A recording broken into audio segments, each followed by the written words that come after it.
Y'all, this is what's really going on. It seems like the U.S. the U.S. is back to its old tricks and shit. You know what I mean? And hopefully the African leaders can see through the bullshit, but it's up to them. But this is what's really going on. I'm gonna read this for y'all a little bit. It wasn't that long ago we were buying record amount of Russian oil and petroleum products in exchange for dollars until earlier this year. Today, an increasing number of nations are discussing trading oil for gold, such as in Ghana recently. But there is an interesting dynamic at play that could ramp up this trend in ways that the US policymakers might not be ready for. The United States is trying to simultaneously cap the price of Russian oil at $60 per barrel, while also sanctioning Russia gold reserve to prevent others from accepting Russia gold as payment for goods and services.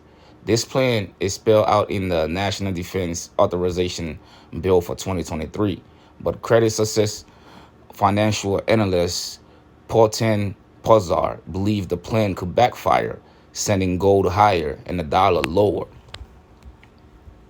Pazar explained that limiting the price of Russian oil to $60 a barrel pegs gold to oil at the rate of 1 gram of gold per barrel of oil at current oil prices. But the sanction does not prevent Russia from importing gold, only from using their own gold to purchase other goods and services. Russia could easily exchange a barrel of oil for a gram of gold, thereby increasing their gold reserves. But they could also offer to trade 2 barrels of oil for 1 gram of gold, thereby doubling the price of gold in dollar terms. This could allow Russia to continue to profit from the oil trade while vastly increasing the value of their gold reserve. For those of us who live in the US dollar-centric world of the United States, it could also increase the value of our gold holdings and our vault reserves, if you got that. Yeah, but this is what's really going on. This is what the U.S. African Leaders Summit is about. I don't know about you African leaders, man, but the simple fact that somebody can just snap their fingers and get all of you guys in one room shows that y'all have no power and no backbone. Leaders of 49 African nations are in Washington, D.C. this week for a 3-day Africa summit organized by the Biden administration. The U.S.-Africa Leaders Summit comes as the United States is trying to counter the growing influence of China and Russia in Africa. On Monday, Biden's national security advisor, Jake Sullivan, revealed the United States is pledging $55 billion in economic, health, and security support for Africa over the next 3 years. Working closely with Congress, the U.S. will commit $55 billion to Africa over the course of the next 3 years across a wide range of sectors to tackle the core challenges of our time.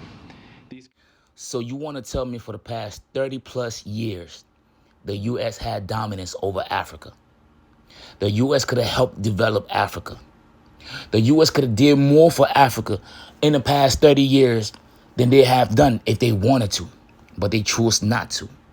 But because all of a sudden, the U.S. see China, especially China, developing infrastructures and helping African countries put roads and bridges up.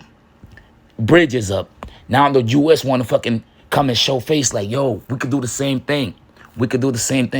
And now these Africans are like, bruh, y'all been here for hundreds of years. Fuck 30 years, bro. Y'all done been here for a long fucking time. And every time y'all been here, the only thing y'all do for us is show how we starve, how we hungry as fuck. Kids with big ass bellies and flies coming out their mouths, bro. Now, China is over here putting roads down, pavements, giving us infrastructures, stores and shit like that. So all of a sudden, the U.S. want to come in, reintroduce their face. Bro, at the end of the day, none of these people give a fuck about Africa. You feel me? The African leaders have to be smart and make the best decisions for their people. But 3 things we know about these African leaders for sure. 3 things. They are greedy, right? They are corrupt. And they don't give a fuck about their own citizens. Commitments build on the United States' long-standing leadership and partnership in development, economic growth, health, and security in Africa over the past 3 decades. During the U.S.-Africa Leaders Summit, President Biden's expected to express support for the African Union to join the G20 and to push for the United Nations Security Council to include a permanent member from Africa. Here's the thing, man. The G20 has been around since 1999. And they're only expressing interest of letting the African Union join it now in 2022, right? There's the G20, the G7.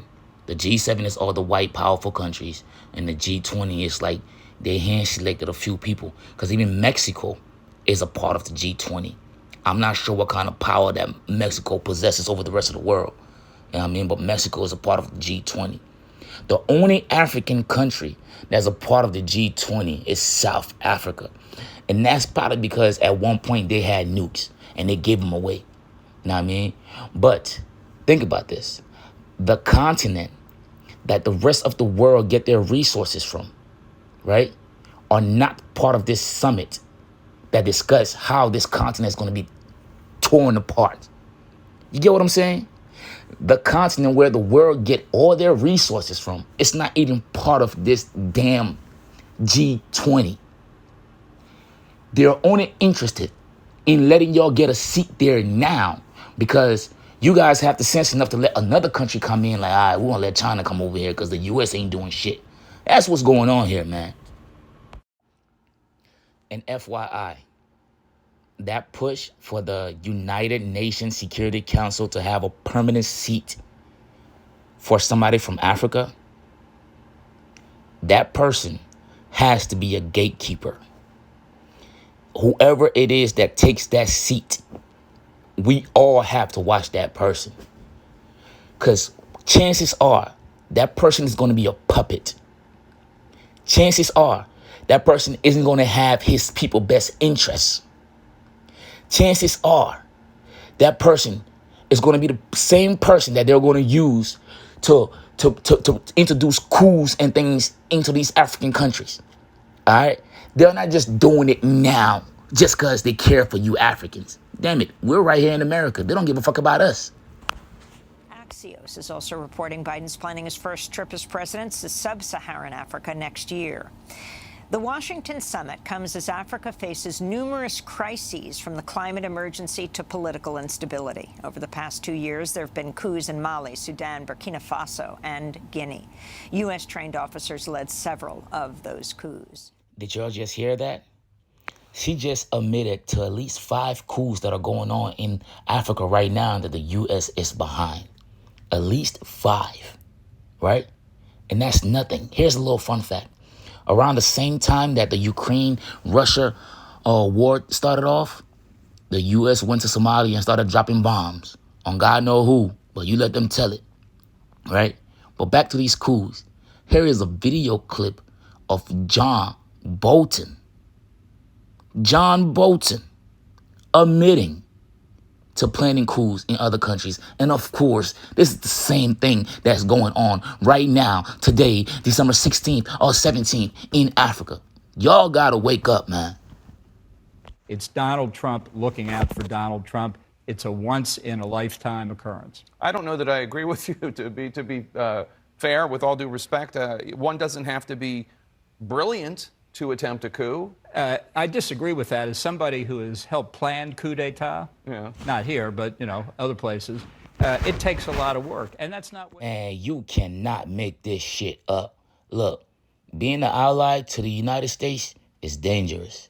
Being their friend is fatal. All right, knowing that shit, African continent better make the best decision for themselves. You feel me? And bro, me for once, I want to see Africa thrive, bro. I want to see Africa thrive, bro. I want to see Africa look better than any one of these fucking continents for the fact that y'all get all the fucking resources from Africa, bro. Ain't no fucking reason why any African should be starving on that continent, bro, when everybody else get their shit from Africa, bro. Man, look, I hope the African leaders wake the fuck up this time around. Man, it's time for a change, bro. You know what I mean? Man, if Africa wake the fuck up and rises up, do you know what that means for blacks all around the world? Do you know what the fuck that means for black people all around the world, bro? But it starts from there. It starts from Africa. Africa has to wake the fuck up. The African leaders has to do right. They have to do right by their people. If you have an African leader that go to another country for medical benefits, he's not a good leader.